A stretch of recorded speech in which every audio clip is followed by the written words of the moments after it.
Imagine you are floating in the middle of the Pacific Ocean. It is the dead of night. The water is pitch black. Your ship, all 610 feet of her, is gone. She sank in 12 minutes. Around you, hundreds of your brothers are screaming, bleeding, and treading water. And then, something brushes your leg from below. That is where our story begins. Welcome. Today, we are diving deep into one of the most harrowing, most heartbreaking, and most scandalously ignored disasters in American military history. This is the story of the USS Indianapolis. 900 men. 5 days. Surrounded by sharks. And only 316 came home. Get comfortable, because by the time this story is over, you will never look at the ocean the same way again. Let us start from the very beginning. The USS Indianapolis was not just any ship. She was a Portland-class heavy cruiser, laid down at Camden, New Jersey in 1930 and launched in November of 1931. She was 610 feet long. She displaced nearly 10,000 tons. She carried 9 8-inch guns and a full complement of anti-aircraft weapons. She was, in every sense of the word, a war machine. But beyond the steel and the firepower, she was something else. She was home to 1,200 American men, sailors and Marines who had spent years together fighting across the Pacific theater. During World War II, the Indianapolis had seen it all. She fought in the New Guinea campaign in 1942. She battled in the freezing, foggy waters of the Aleutian Islands. She covered carrier operations, bombarded Japanese-held islands, and served as the flagship of Admiral Raymond Spruance himself, one of the most decorated and respected admirals of the entire war. She earned 10 battle stars. She was a ship with a legacy, a reputation, and a crew that bled for her. But in early 1945, something happened that would set the stage for her final voyage. On the 31st of March, 1945, a Japanese kamikaze aircraft came screaming out of the sun with its sights set on the Indianapolis. The brave gun crews had less than 25 seconds to react. They managed to score hits on the plane, but the pilot released his bomb at the last possible moment. That bomb punched straight through multiple steel decks and exploded directly underneath the ship. 9 sailors were killed. The ship was badly damaged. She was sent to Mare Island, California for repairs, and while she sat in dry dock, thousands of miles away, the course of history was being quietly set in motion. Now, here is where the story takes a turn that most people do not fully appreciate. Because while the Indianapolis was being repaired on the West Coast, the most consequential secret of the entire Second World War was being assembled in laboratories, guarded by armed men, and prepared for transport. The Manhattan Project. The atomic bomb. Specifically, the bomb called Little Boy, the weapon that would eventually be dropped on Hiroshima, Japan on August 6, 1945. That bomb needed to get to the island of Tinian in the Pacific, and it needed to get there fast. The Navy chose the Indianapolis. On July 16, 1945, the Indianapolis left San Francisco. In her hold, she carried enriched uranium-235 and critical mechanical components for the world's first nuclear weapon to be used in combat. The crew had no idea what they were carrying. They were told it was precious cargo. They were told it was top secret. They were told to get it there fast and not to ask questions. She set a speed record on the run from California to Pearl Harbor. A speed record that still stands to this day. From Pearl Harbor, she raced on to Tinian, covering the remaining distance at an average of nearly 29 knots. On July 26, 1945, she pulled into the dock at Tinian. Officers watched with curiosity as an unusually large number of high-ranking military brass were gathered on the pier. The mystery cargo was unloaded under heavy guard. 2 cylindrical containers went first. A sharp-eyed ensign named John Woolston, who had read an article in Time magazine years earlier about the theoretical possibilities of uranium, watched it all happen, and in that moment, he knew exactly what his ship had been carrying. The Indianapolis had just delivered the atomic bomb. Or rather, the core of it.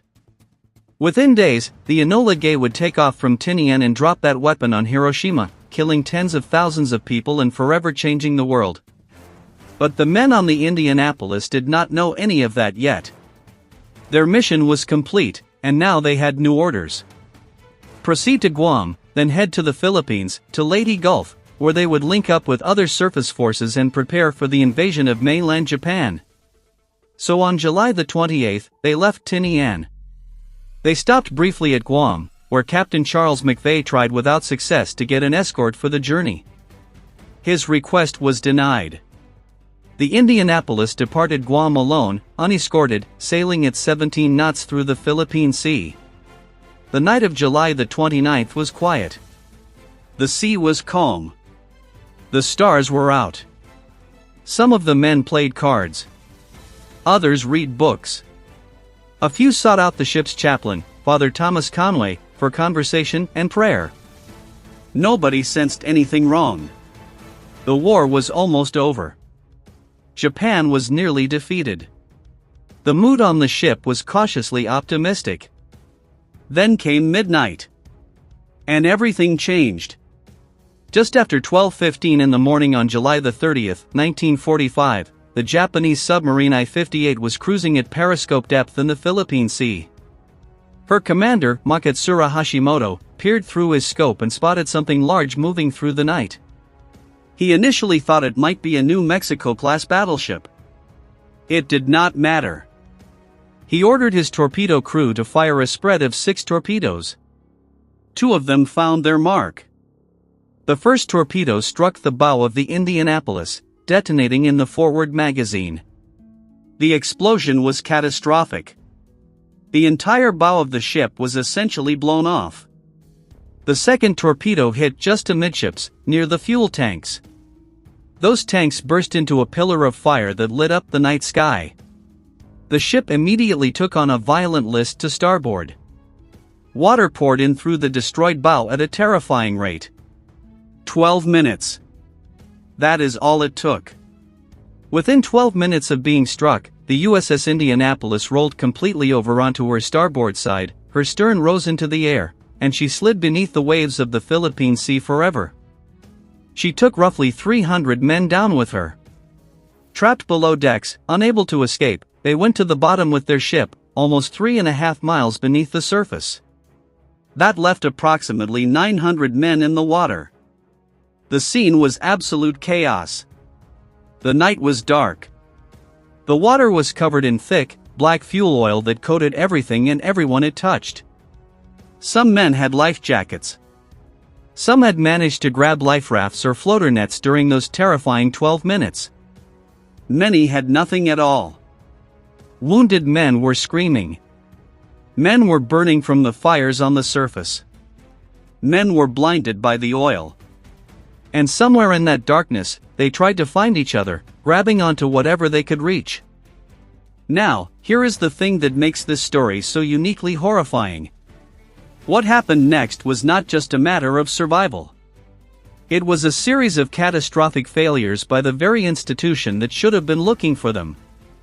Because while 900 men were floating in the middle of the Pacific Ocean, nobody was coming to help them. Not because they did not need help, but because the United States Navy did not know they were missing. Let me explain how that happened, because it is almost unbelievable. 3 separate shore stations received the Indianapolis's distress signal in those first desperate minutes after the attack. 3 of them. But here is what happened. At the first station, the commanding officer had given standing orders not to be disturbed for any reason. His men did not wake him, so the message went unread. At the second station, the officer on duty was reportedly intoxicated and dismissed the signal. At the third station, the signal was received but the officer assumed it was a Japanese trick or a false alarm and took no action. 3 separate chances to save 900 men. 3 separate failures. 0 rescue attempts. Then, when the Indianapolis failed to arrive at Leyte Gulf in the Philippines on July the 31st, as scheduled, no one reported her missing. The reasoning, if you can call it that, was that an overdue ship was not automatically cause for alarm. There was no formal system in place to track arriving vessels and flag the ones that failed to show up. The Navy's bureaucracy was, in this moment, catastrophically inadequate. And so those 900 men floated. And they waited. And nobody came. Now let us talk about what those men experienced in the water, because this is where the story goes from a military disaster into something almost beyond words. The survivors were not one coherent group. They were scattered across miles of open ocean in 7 distinct groups of varying sizes. Some groups had life rafts, some had floater nets, and the largest group, roughly 400 men, had nothing but their life vests and whatever debris they could cling to. This was the group led by Dr. Lewis Haynes, the ship's chief medical officer, and a man who would later be remembered as one of the most heroic figures of the entire ordeal. The first night was a nightmare of chaos and immediate injury. Men were trying to orient themselves. Officers were trying to organize survivors. The wounded were being kept afloat by their shipmates. Some had broken bones, deep lacerations, chemical burns from the fuel oil. All of them were exhausted, shocked, and terrified. And all of them were bobbing in waters that were home to some of the most efficient predators in the natural world. The sharks came almost immediately. At first, they circled. And in those early hours, they focused mostly on the dead and the severely wounded, drawn by the blood in the water and the sound of the explosion and the desperate splashing of nearly 1,000 human beings.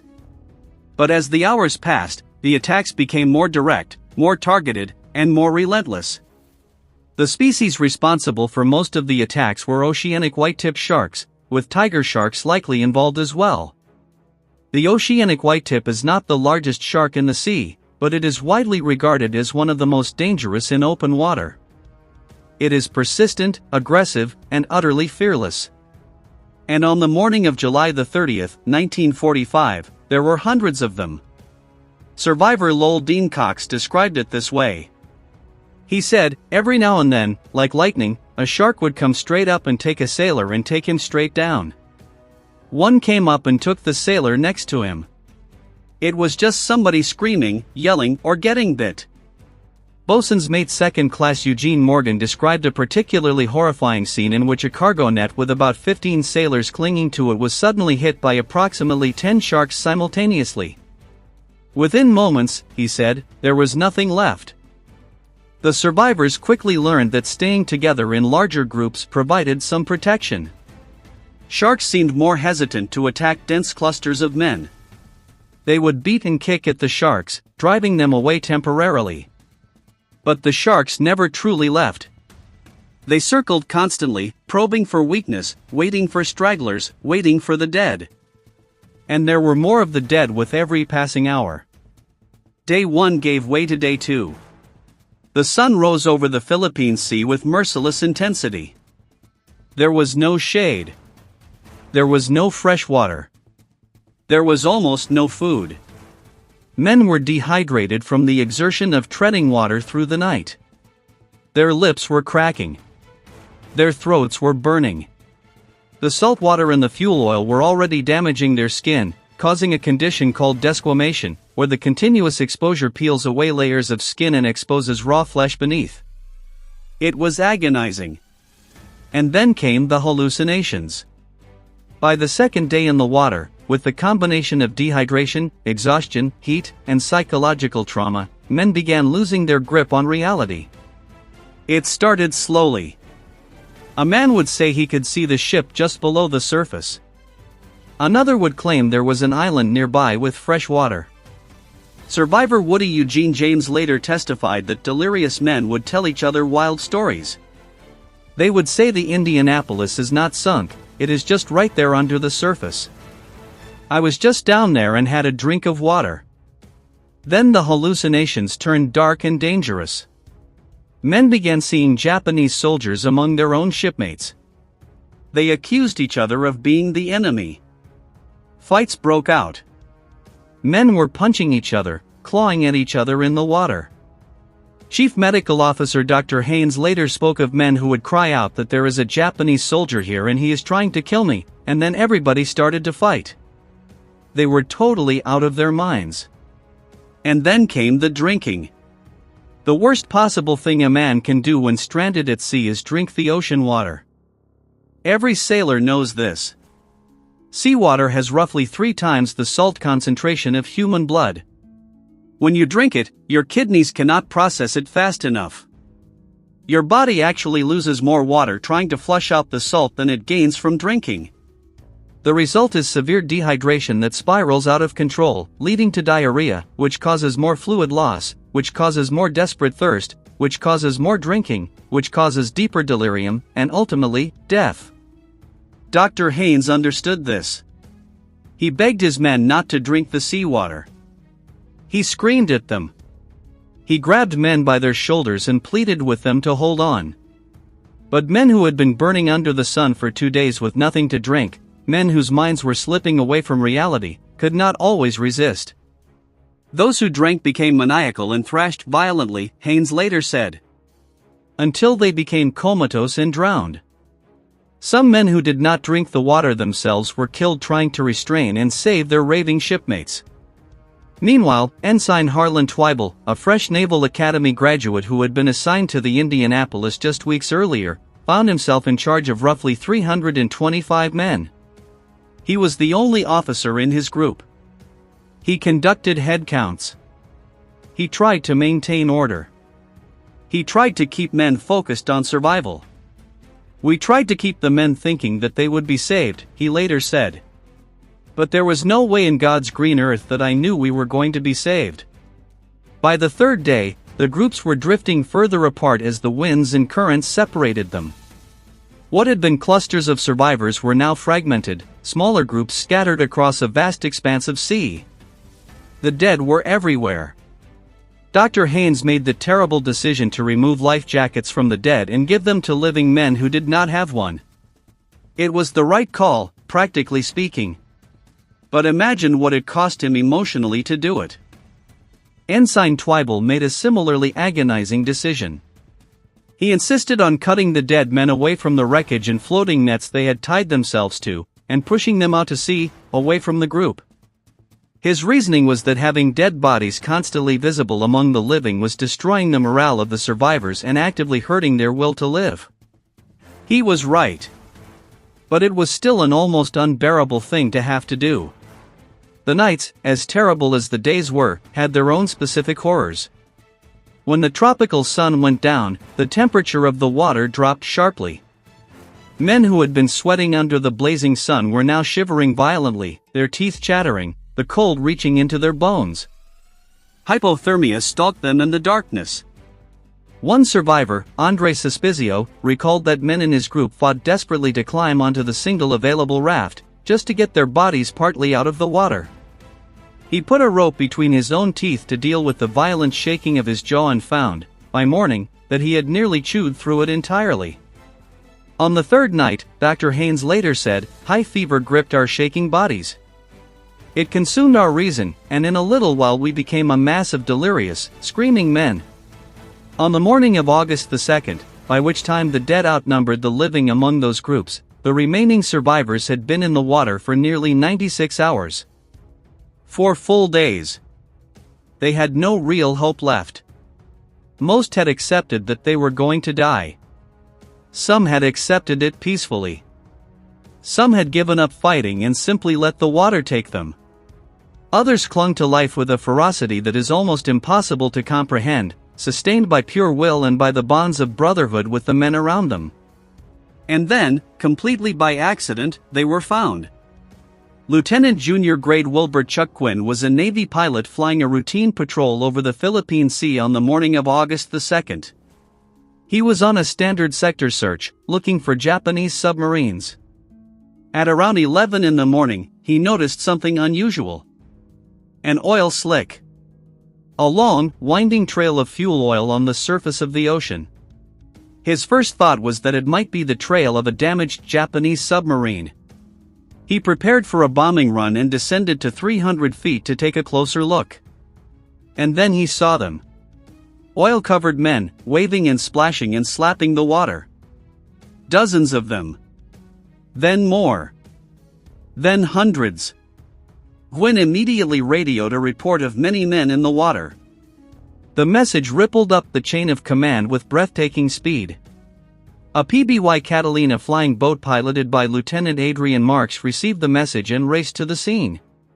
When Marks arrived, he saw the scale of the catastrophe and made a decision that violated standard Navy protocol. He landed his aircraft in open ocean conditions that were technically too rough for a safe water landing. He did it anyway. He and his crew began pulling men from the water and lashing them to the wings of the aircraft, filling every inch of space inside the plane, until the PBY was so heavily loaded it could not take off. But Marks and his crew had bought those men time. Because his radio message had also reached a nearby destroyer. The USS Cecil Doyle was one of the first surface ships on the scene, arriving that evening and working through the night. Other ships followed. A massive rescue operation was underway. One survivor described the feeling of seeing the ships arrive through cracked, oil-stained, barely functioning eyes as something he could not put into words. He tried to describe it once and just broke down. After 4.5 days in the Pacific, 4.5 days of sharks and thirst and madness and death, salvation had finally arrived. By August the 3rd, the last survivors had been pulled from the water. The final count was devastating. Of the roughly 900 men who had entered the water on the night of July the 30th, only 316 were rescued alive. More than 580 men had died in the water. Combined with the roughly 300 who went down with the ship, the total death toll was somewhere around 880 men. It was the single greatest loss of life at sea from a single ship in the entire history of the United States Navy.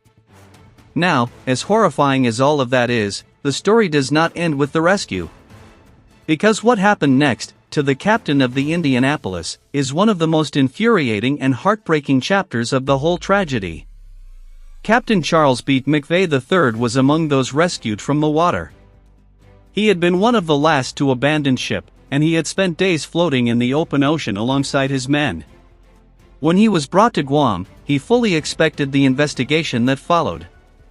He cooperated completely. He told investigators everything he knew. But the United States Navy was in a deeply uncomfortable position. The sinking of the Indianapolis had been the result of a cascading series of failures. The failure to provide an escort. The failure to warn McVay about the Japanese submarine activity in his path. The failure to recognize that the ship had not arrived at its destination. The failure to act on distress signals. The failure, at every level, of the Navy's own systems and procedures. If the full truth came out, it would be a public relations disaster of immense proportions. And so, instead of acknowledging those systemic failures, the Navy needed someone to blame. They chose Captain McVay. In November of 1945, McVay was court-martialed. He was charged with 2 offenses. The first was failing to issue a timely abandoned ship order. The second was hazarding his ship by failing to zigzag, an evasive maneuver used to make a vessel harder to torpedo. The first charge was actually dropped. But the second was pursued aggressively.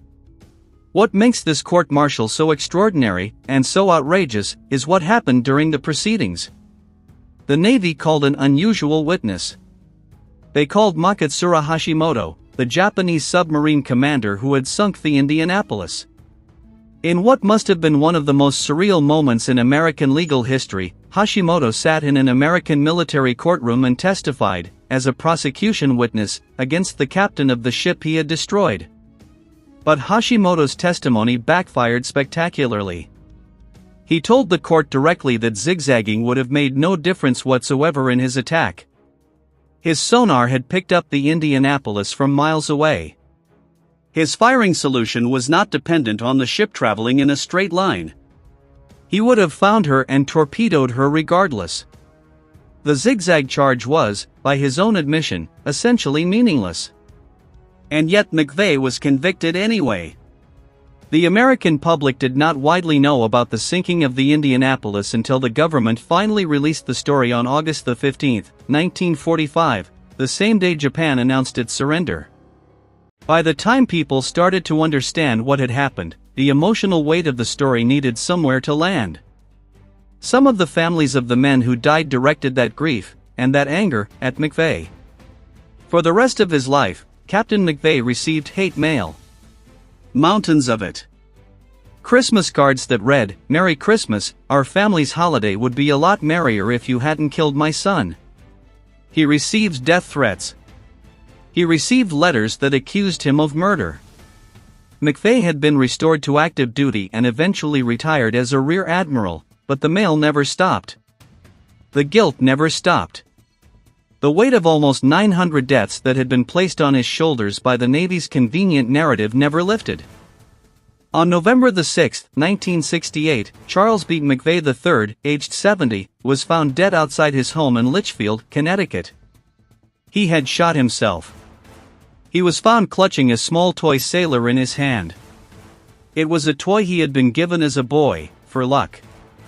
For decades after his death, many survivors of the Indianapolis insisted that McVeigh had not been to blame. They testified on his behalf before his conviction. They spoke publicly about how he had conducted himself during the disaster. They formed the USS Indianapolis Survivors Organization and fought for his posthumous exoneration. But one of the most remarkable chapters of the fight for McVeigh's reputation came not from an admiral or a politician or a historian. It came from an 11-year-old boy in North Carolina named Hunter Scott. In 1997, Hunter Scott watched the movie Jaws.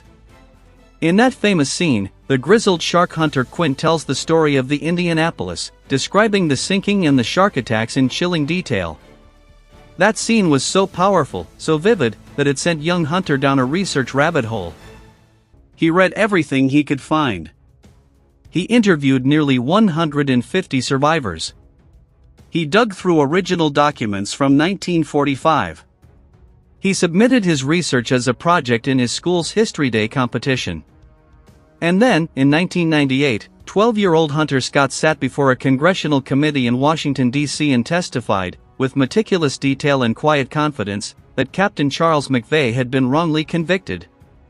His evidence was compelling. His presentation was serious and thorough. And it worked. In October of 2000, President Bill Clinton signed into law a resolution passed by Congress that exonerated Captain McVeigh, clearing his name from the Navy's official record. The effort that had been fought for decades by survivors and their families, and finally helped across the finish line by a 12-year-old boy in a scene from a Steven Spielberg movie, had finally succeeded. Captain McVeigh's legacy was restored. But he had been dead for over 30 years. The wreck of the USS Indianapolis lay undiscovered on the floor of the Philippine Sea for more than 7 decades. Then, in August of 2017, a research team led by Paul Allen, the co-founder of Microsoft, located the wreckage approximately 3.5 miles below the surface. The bow, the stern, debris scattered across a wide field on the ocean floor. For the first time since that terrible night in July of 1945, the Indianapolis had been found. As of recent years, only a handful of survivors were still living, and with each passing year, the last direct human links to that tragedy grew fewer. The final known surviving crew member, Harold Bray, was born in 1927 and became a police officer in Benicia, California after the war, serving his community for about 30 years. He has described looking up at the massive hull of the Indianapolis as she sailed and saying, "At first I couldn't believe it was going down. How could something so beautiful sink?" Today, the USS Indianapolis is remembered through a memorial in Indianapolis, Indiana, through museums, through exhibits at the Indiana War Memorial, and through the stories of the men who survived. She is remembered at the National World War II Museum. She is remembered every year on the anniversary of her sinking. She is remembered in the hearts of the families of those 880 men who never came home.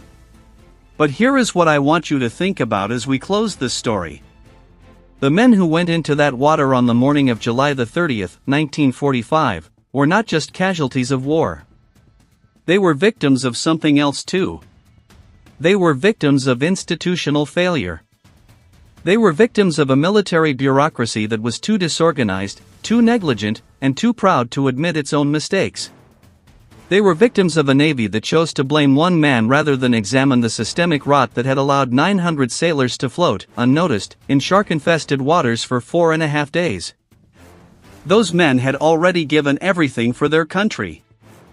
They had carried the components of the weapon that would end the deadliest war in human history across the Pacific Ocean. They had served with distinction and courage. And when they needed their country to come for them, the system failed them. But the human spirit, in that water, did not fail. Men held each other up in the darkness. Doctors stripped life jackets from the dead to keep the living afloat. Officers counted heads in the chaos of madness and delirium. Ensigns barely out of the academy commanded hundreds of men with nothing but their voice and their will. Pilots violated protocol and landed on rough seas because men were dying and rules could wait. Those are the stories worth holding on to. Those are the stories that define what the USS Indianapolis truly was. Not just a ship. Not just a disaster. But a testament to the extraordinary, heartbreaking, endlessly humbling capacity of human beings to fight for each other even when everything is against them. The sharks came. The thirst came. The madness came. The Navy failed them. And still, 316 men came home. This is the USS Indianapolis. 900 men. 5 days. And a story that the ocean tried to keep, but could not. Thank you for watching. If this story moved you the way it moves me, please share it. These men deserve to be remembered. Every single one of them.